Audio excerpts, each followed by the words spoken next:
எம்ஜிஆர் இளைஞருடைய மாவட்ட செயலாளர் அன்பிற்கும் பாசத்திற்கும் உரிய மாதேஷ் அவர்களே, அவரோடு இணைந்து இந்த பகுதியில் தேர்தல் பணியாற்றிக் கொண்டிருக்கின்ற கழக பொறுப்பாளர்களே, முன்னாள் ஒன்றிய குழு உறுப்பினர் ரமேஷ் அவர்களே, தலைவர் பாப்பையா அவர்களே மற்றும் கிராமத்தைச் சேர்ந்த பெரியோர்களே, அன்பு தாய்மார்களே, உங்கள் அத்தனை பேருக்கும் என்னுடைய பணிவுகழ்ந்த வணக்கத்தினை உரித்தாக்கிக் கொள்கின்றேன். நடைபெற இருக்கின்ற நாடாளுமன்ற பொதுத் தேர்தலில் அனைத்து இந்திய அண்ணா திராவிட முன்னேற்ற கழகத்துடைய தலைமையிலே இயங்குகின்ற கூட்டணியின் கட்சியினுடைய வேட்பாளராக அன்பிற்குரிய ஜேபி என்கிற ஜெயபிரகாஷ் அவர்கள் போட்டியிடுகிறார்கள். அவருக்கு ஒதுக்கியுள்ள சின்னமான இரட்டை சின்னத்திலே வாக்களிக்க வேண்டும் என்று நான் அன்போடு கேட்டுக்கொள்கிறேன். நம்முடைய பகுதி விவசாயங்கள் நிறைந்த பகுதி. ஏற்கனவே பல தொழிற்சாலைகள் இங்கு வந்திருந்தாலும் கூட விவசாய நிலங்களை எடுக்கக்கூடாது என்று கடந்த ஆட்சியிலும் சரி இந்த ஆட்சியிலும் சரி கோரிக்கை வைத்து விவசாய நிலங்களை எடுக்காமல் தவிர்க்கக்கூடிய ஒரு நல்ல சூழ்நிலை உருவாகியிருக்கிறது. அதே போல நம்முடைய விவசாய பகுதிகளுக்கு நீர் ஆதாரம் குறைவாக இருக்கின்ற காரணத்தினால் ட்ரிப்ரிகேஷனை போட வேண்டிய ஒரு சூழல் இருந்த பொழுது புரட்சி தலைவி அம்மா அவர்கள் 75 விழுக்காடுகள் மானியம் வழங்கி நம்முடைய பகுதிகளுக்கு சொட்டு நீர் பாசனம் ட்ரிப்ரிகேஷனை கொடுப்பதற்கு உத்தரவு பிறப்பித்தவர் புரட்சி தலைவி அம்மா அவர்கள். அதே போல விவசாயிகளுக்கு இலவசமாக மின்சாரம் கொடுத்திருந்தாலும் கூட நம்முடைய பாலி ஹவுஸ் போன்ற அந்த விவசாயம் செய்கின்றவர்களுக்கு மின் கட்டணத்தை வசூல் செய்து கொண்டிருந்தார்கள். கடந்த 2011 நான் அமைச்சராக இருந்தபொழுது நம்முடைய பகுதியைச் சேர்ந்த விவசாய பெருமக்கள் வந்து கோரிக்கை வைத்த உடனே புரட்சி தலைவி அம்மா இடத்துல சொன்னதுடனே எல்லா விவசாயிகளும் ஒன்றுதான், ஏன் அவர்களுக்கு மட்டும் நாம் மின் கட்டணம் வழங்க வேண்டும், அதை ரத்து செய்ய வேண்டும் என்று உடனடியாக ரத்து செய்து மற்ற விவசாயிகளுக்கு எப்படி இலவசமாக மின்சாரம் வழங்கப்பட்டதோ அதே போல மின்சாரம் வழங்கிய ஆட்சி கட்சி அனைத்து இந்திய அண்ணா திராவிட முன்னேற்ற கழகம்.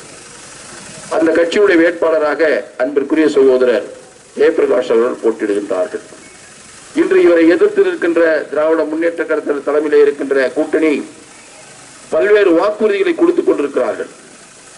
2019 நடந்த இதே நாடாளுமன்ற தேர்தலில் திரு ஸ்டாலின் அவர்களும் காங்கிரஸ் கட்சியைச் சேர்ந்த தலைவர்களும் வெற்றி பெற்றால் ஒரு குடும்பத்திற்கு 6000 ரூபாய் கொடுப்பேன் என்று சொன்னார்கள். அதே போல 100 நாள் வேலையை 150 நாட்கள் நாங்கள் உயர்த்தி கொடுப்போம் என்று சொன்னார்கள். அதே போல உயர்கல்வியிலே படிக்கின்ற மாணவர்களுடைய கடன்களை நாங்களே அடைப்போம் என்றெல்லாம் சொல்லி வாக்குகளை கேட்டார்கள், வெற்றி பெற்றார்கள். ஆனால் அவர்களால் அந்த திட்டத்தை அவர் கொடுத்த வாக்குறுதியை நிறைவேற்ற முடிந்ததா என்று சொன்னால் நிறைவேற்றவில்லை. அடுத்தது 2021 நடைபெற்ற தேர்தலில் திரு ஸ்டாலின் அவர்கள் வெற்றி பெற்று 520 வாக்குறுதிகளை கொடுத்து வெற்றி பெற்றார்கள். அந்த 520 வாக்குகளில் மத்திய அரசோடு சம்பந்தப்பட்ட வாக்குறுதி என்ன என்று சொன்னால், நாங்கள் வெற்றி பெற்று ஆட்சிக்கு வந்தால் தாய்மார்கள் பயன்படுத்தக்கூடிய சிலிண்டருக்கு 100 ரூபாய் மானியம் கொடுப்போம் என்று திரு ஸ்டாலின் அவர்கள் வாக்குறுதி கொடுத்தார்கள். அதே போல மின் கட்டணத்தை உயர்த்த மாட்டோம் என்று வாக்குறுதி கொடுத்தார்கள். அதே போல வீட்டு வரியை உயர்த்த மாட்டோம் என்றெல்லாம் வாக்குறுதி கொடுத்தார்கள். அதே போல பெட்ரோல் டீசல் விலையை குறைப்போம் என்று சொன்னார்கள். எதையுமே செய்யவில்லை. இப்பொழுது இந்த தேர்தலில் இப்பொழுது நடைபெற இருக்கின்ற இந்த நாடாளுமன்ற தேர்தலில் மீண்டும் வாக்குறுதி கொடுத்திருக்கிறார். என்ன என்று சொன்னால், நாங்கள் வெற்றி பெற்றால் 1 லிட்டர் பெட்ரோல் 75 ரூபாய் கொடுப்போம் என்று சொல்லியிருக்கிறார். அதே போல சிலிண்டர் 500 ரூபாய் கொடுப்போம் என்று சொல்லியிருக்கிறார். அது வாக்குறுதி. 2019 கொடுத்த வாக்குறுதி ஒன்று கூட நிறைவேற்றவில்லை. 2021 தேர்தல் களத்திலே 520 வாக்குறுதிகளை கொடுத்து வெற்றி பெற்று ஆட்சிக்கு வந்த பின்பும் கூட ஒரு வாக்குறுதி நிறைவேற்றவில்லை. இப்பொழுது அதே போல வாக்குறுதி கொடுக்கிறார். இப்படி வாக்குறுதி கொடுத்து வாக்காளர் பெருமக்களை ஏமாற்றுகின்ற கட்சியாக திராவிட முன்னேற்ற கழகம் காங்கிரஸ் இருந்து கொண்டிருக்கிறார். ஆனால் நாங்கள் வாக்குறுதி கொடுத்தோம், அந்த வாக்குறுதியை முழுமையான நிறைவேற்றிய கட்சி அண்ணா திராவிட முன்னேற்ற கழகம். இதே டாக்டர் புரட்சி தலைவி அம்மா அவர்கள் தேர்தல் களத்தில் நின்ற பொழுது வெற்றி பெற்று வந்தால் கிராமத்தில் இருக்கின்ற அன்பு தாய்மார்கள் பயன்படுத்தக்கூடிய மிக்சி, கிரைண்டர், ஃபேன் விலையில்லாமல் இலவசமாக கொடுப்பேன் என்று வாக்குறுதி கொடுத்தார்கள்.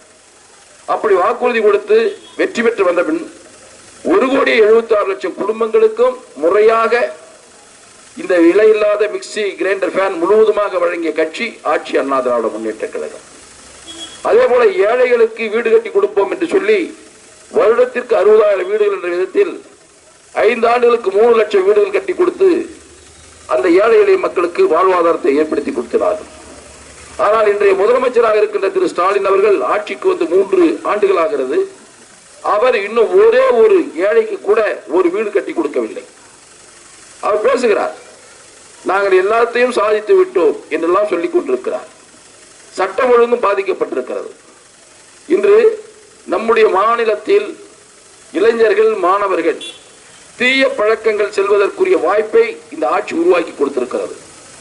பள்ளியில் பக்கத்தில் இருக்கின்ற டீ கடைகளை போர்ப்போம் என்று சொன்னால், பெட்டிக்கடைகளை பார்ப்பீர்கள் என்று சொன்னால் அங்கே கஞ்சா குற்றலத்தை வித்துக் கொண்டிருக்கிறார்கள். இளம் வயதிலேயே மாணவர்கள் கஞ்சாவை பயன்படுத்தி அதற்கு அடிமையாகக்கூடிய ஒரு சூழல் இந்த ஆட்சியில் ஏற்பட்டிருக்கிறது. அதை கட்டுப்படுத்த அவர்களால் முடியவில்லை. கட்டுப்படுத்த முடியாத காரணம் தான் தோன்றித்தனமாக இருக்கின்ற காரணத்தினால் இன்று உலக அளவிலே கஞ்சா, அதாவது அபினம், ஹெராயினும் இது போன்ற போதைப் பொருட்கள் விற்கக்கூடிய ஒரு நபர் இந்த கட்சியிலே பொறுப்பிலே இருக்கிறார். அவர் ஸ்டாலினோடும் உதயநிதி ஸ்டாலினோடும் தொடர்பு வைத்துக் கொண்டிருக்கிறார். இப்படி தொடர்பு வைத்துக் கொண்டால் அவர்கள் செய்கிற தவற்றிற்கு இந்த அரசு சாதகமாக இருக்குமா இருக்காதா? அப்படிப்பட்ட கட்சியைச் சேர்ந்தவர்கள் தான் இன்று நம்ம எதிர்த்து நிற்கிறார்கள். அதோடு மட்டுமல்ல, இன்று இவரை எதிர்த்து நிற்கின்ற கோபிநாத் அவர்கள் ஏற்கனவே 3 முறை சட்டமன்ற உறுப்பினராக இருந்தவர்கள். அப்படி இருந்து எதையாவது சாதித்தாரா, அந்த மக்களுக்கு எதையாவது தொண்டு செய்தார் என்று கேட்டால் எதுவுமே செய்யவில்லை. மாறாக இப்பொழுது பெங்களூரில் குடியிருக்கிறார். அவர் எப்பொழுது வருவார், யாரை பார்ப்பார் என்பதெல்லாம் கேள்விக்குறியாக இருக்கிறது. கடந்த முறை நின்ற செல்லகுமார் எம்பி அவர்கள் நீங்கள் பார்த்திருக்கவே மாட்டீர்கள். 5 ஆண்டுகள் இருந்து விட்டு சென்று விட்டார். அதே போல்தான் இவரும். ஆனால் அன்பிற்குரிய சகோதரர் ஜெயபிரகாஷ் அவர்கள் எப்பொழுதுமே உங்களோடு இருப்பவர். நீங்கள் தொலைபேசியில் தொடர்பு கொண்டால் உடனடியாக தொடர்பு கொண்டு உங்களுடைய பிரச்சனைகளை எடுத்துச் சொல்லி என்று சொன்னால் அதற்குரிய நடவடிக்கை எடுக்கக்கூடியவர். எந்த நேரத்திலும் எப்பொழுதும் அவரை பயன்படுத்திக் கொள்ளலாம். இன்று இது வேப்பனப்பள்ளி தொகுதி. அவர் வெற்றி பெற்று வந்தால் ஒரு வாக்குறுதி கொடுத்திருக்கிறார். இந்த கிருஷ்ணகிரி நாடாளுமன்ற தொகுதியில் 6 சட்டமன்ற தொகுதி இருக்கிறது.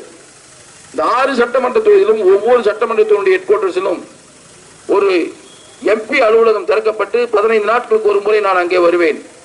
அங்கே இருக்கின்ற மக்களுடைய குறைநிறைகளை கேட்டறிந்து அதற்குரிய நடவடிக்கை எடுப்பேன் என்று வாக்குறுதி கொடுத்துக் கொண்டிருக்கிறார்.